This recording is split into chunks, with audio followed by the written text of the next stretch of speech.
आजच्या video lecture मध्ये आपल्या लॉस ऑफ स्टॉक मेथडचा पुढचा प्रॉब्लेम आपण व्हिडिओद्वारे सॉल्व्ह करतोय। हा प्रॉब्लेम आपण गुगल मीट वर सॉल्व्ह केलेला आहे। परत एकदा अकाउंटन्सी ऑनलाइन अकाउंटन्सी मध्ये परफेक्शन येण्यासाठी आणि चांगल्या प्रकारे अजून अकाउंटन्सी परफेक्ट होण्यासाठी आपण व्हिडिओ थ्रू पण अकाउंट सॉल्व्ह करून घेतोय। हा प्रॉब्लेम ऑलरेडी आपण गुगल मीट वर लिहून दिलेला आहे, सोडवलेला आहे। तो प्रॉब्लेम सर्वांजवळ आहे। प्रॉब्लेम एकदा वाचा मग आपल्याला कळेल की नेमकं काय विचारलेलं आहे।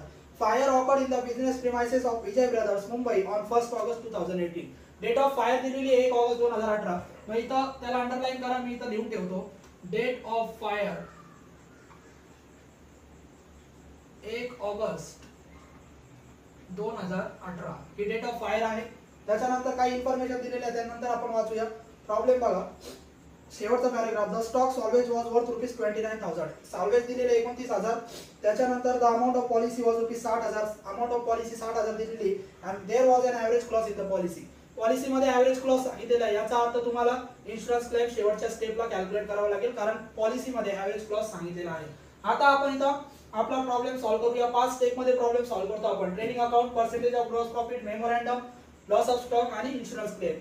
डेट आपण लिहिणार पहिले। आपली क्लोजिंग इयर एंडेड डेट आहे 31 डिसेंबर 2017, जी वर्षाची शेवटची डेट असते क्लोजिंग स्टॉकची, ती डेट आपण ट्रेडिंग अकाउंटला लिहिणार 31 डिसेंबर 2017। आणि याच्या पुढच्या दिवशी आपला अकाउंट जो असतो पुढच्या वर्षी तो असतो मेमोरंडम। 31 डिसेंबरच्या पुढचा दिवस असतो 1 जानेवारी 2018।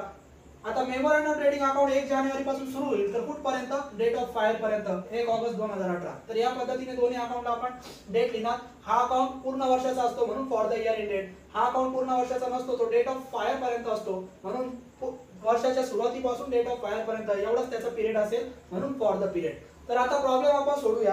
प्रॉब्लेम जर तुम्ही बघितला तर दोन स्टॉक दिलेले बघा, स्टॉक ऑन 1/1/2017 आणि स्टॉक ऑन 31/12/2017। 1 जानेवारीचा दिला आणि 1 डिसेंबरचा दिला। जो जानेवारीचा असेल तो ओपनिंग स्टॉक आणि जो डिसेंबरचा असेल तो क्लोजिंग स्टॉक। दोन्ही स्टॉक आपण ट्रेडिंग अकाउंटला रेकॉर्ड करणार।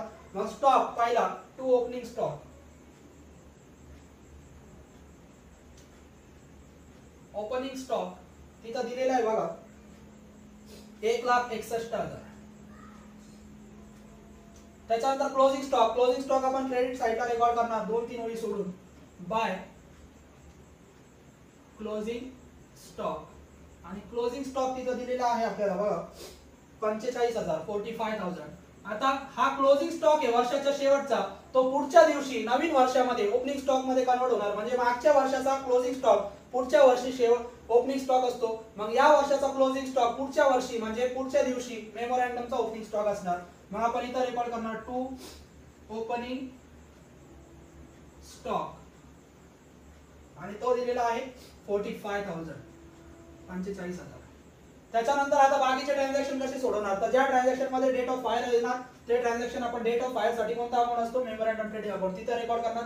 ज्याच्यामध्ये डेट ऑफ फायरचा उल्लेख नसेल ते ट्रेडिंग अकाउंटला आपण रेकॉर्ड करणार। तर 1 बाय 1 ट्रान्झॅक्शन आपण बघू।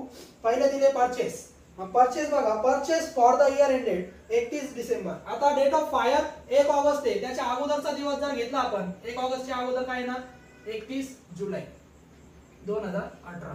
मग या आपल्या डेट ऑफ फायर झाल्या।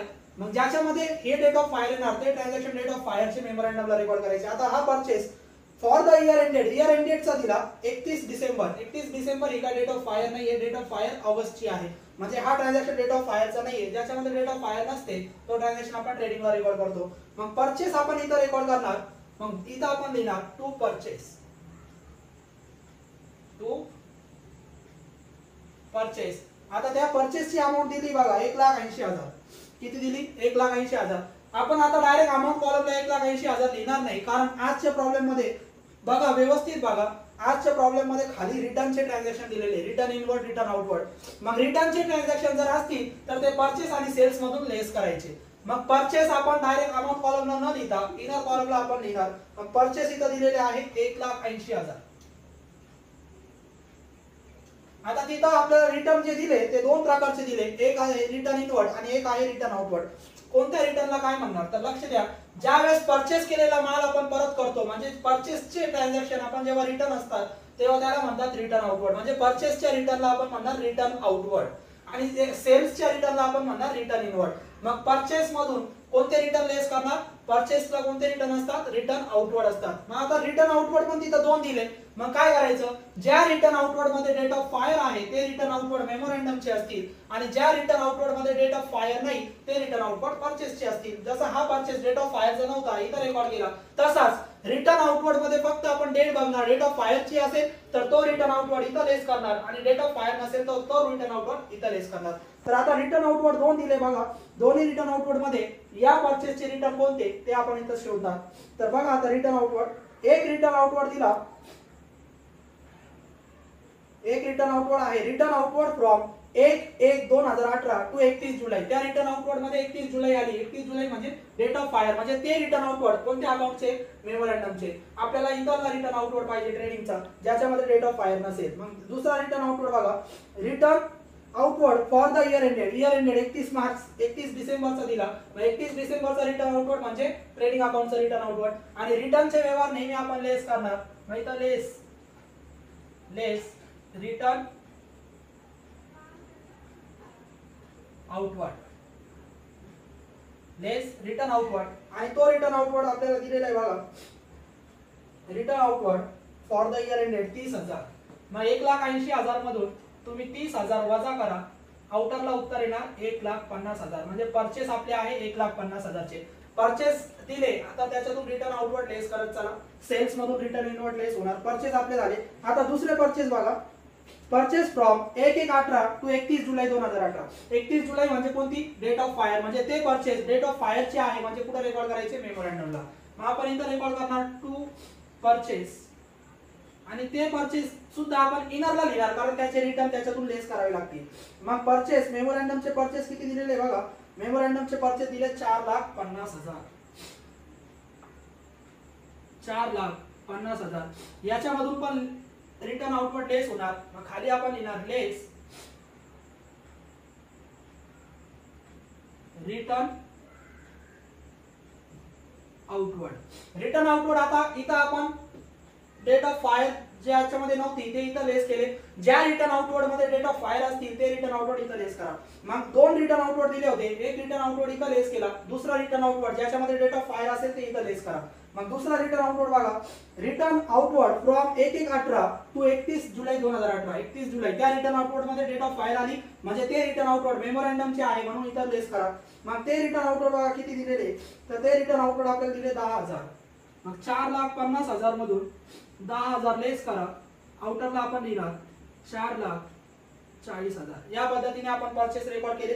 आता जसे परचेस मधून रिटर्न आउटवर्ड लेस होतात तसं सेल्स मधून काय लेस होणार, रिटर्न इनवर्ड. मग पहिले सेल्स रेकॉर्ड करायचे.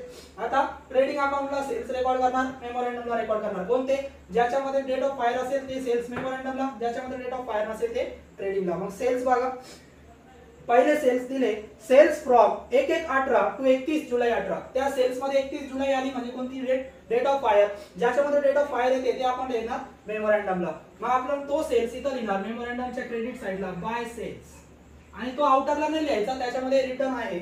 मग सेल्स तो आपल्याला दिलेला आहे 3,20,000, मग तो आपण लिहिणार 3,20,000. परचेस मधून काय लेस होतात, रिटर्न आउटवर्ड लेस होतात, सेल्स मधून रिटर्न इनवर्ड लेस होतात. मग आपण इथे लिहिणार लेस रिटर्न इनवर्ड.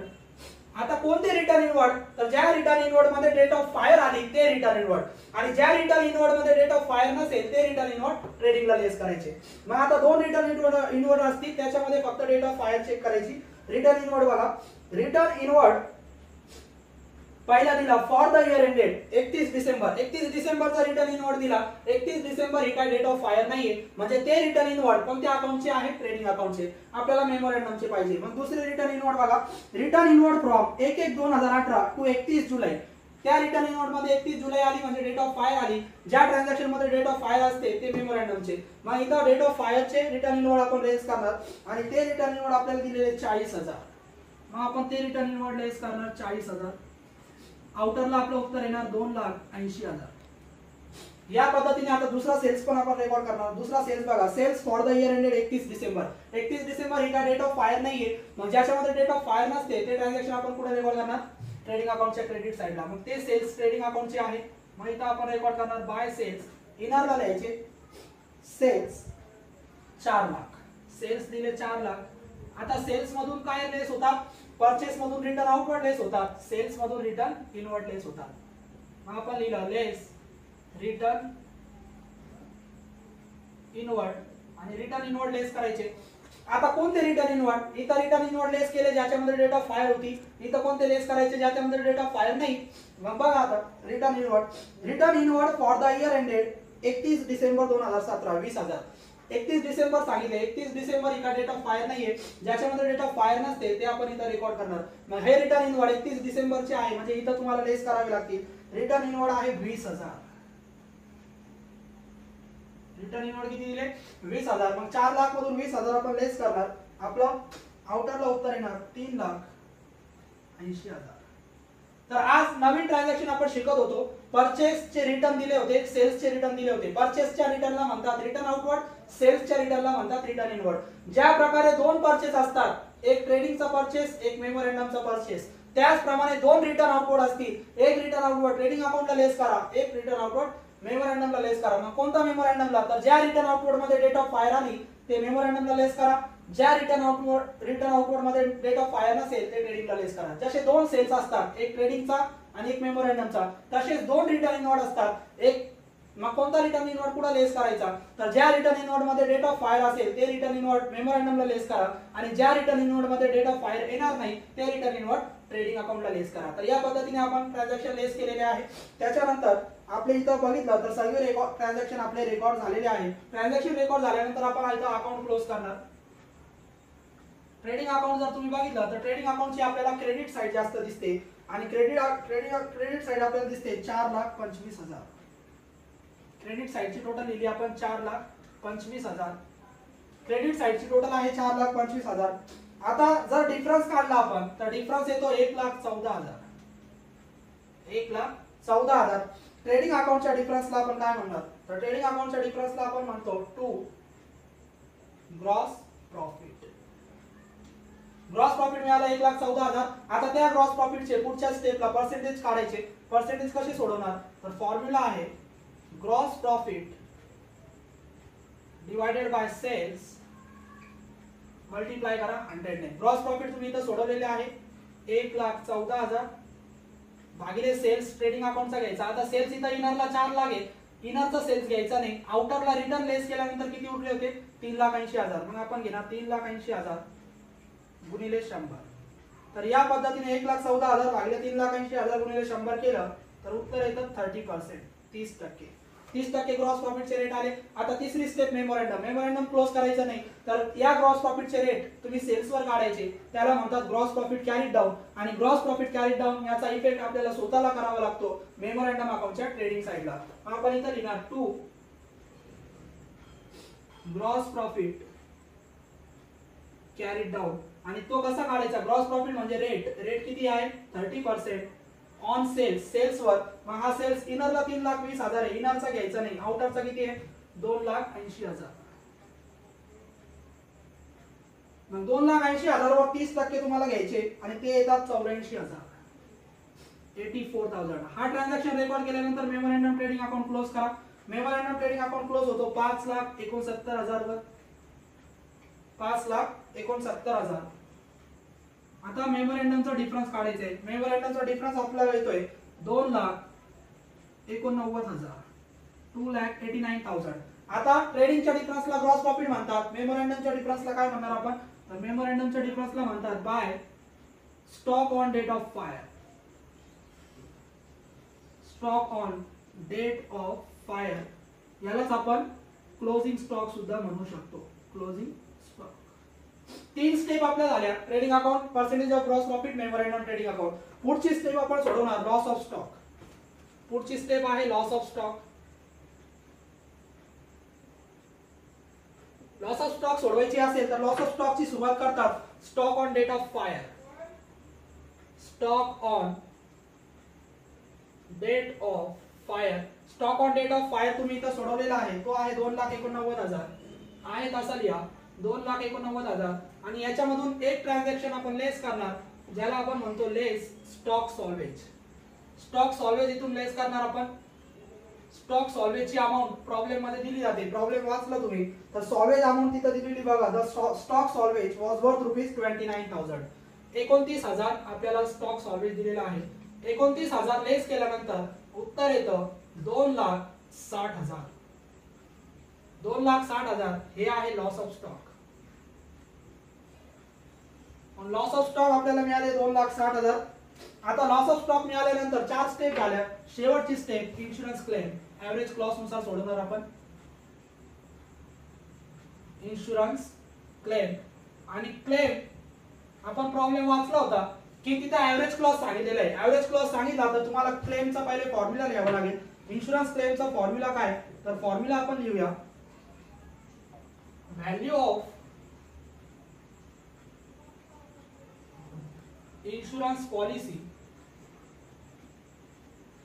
त्याला डिवाइड करा stock on date of fire आणि त्याला कंबाईन मल्टिप्लाय करा लॉस ऑफ स्टॉकने. मग या सूत्रानुसार अमाउंट लिहा. व्हॅल्यू ऑफ पॉलिसी प्रॉब्लेम मध्ये दिली जाते. पॉलिसी अमाउंट बघा. The amount of policy was ₹60,000. 60,000 policy दिली. 60,000 भागिले stock on date of fire जो तुम्ही इथं सोडवला तो आहे 2,89,000. त्याला कंबाईन मल्टिप्लाय करायचं लॉस ऑफ स्टॉक जो तुम्ही इथं सोडवलेला आहे 2,60,000. या अमाउंट नुसार उत्तर या फॉर्म्युला नुसार अमाउंट टाकल्यानंतर तुम्हाला उत्तर मिळतं आणि ते उत्तर आपलं येतंय क्लेमचं बघा 53,979. 53,979 ही झाली आपली क्लेम अमाउंट. तर या पद्धतीने क्लेम तुम्ही सोडू शकता. क्लेम सोडवण्यासाठी एव्हरेज क्लॉज सांगितला तर इन्शुरन्स क्लेमचं पहिले सूत्र लिहा. क्लेम सूत्र लिहिल्यानंतर आपल्याला क्लेम अमाउंट मिळू शकते. तर या प्रकारे आपण आजचा प्रॉब्लेम सॉल्व्ह केलेला आहे. पुढचा प्रॉब्लेम आपण नेक्स्ट लेक्चरला सॉल्व्ह करू. ठीक आहे.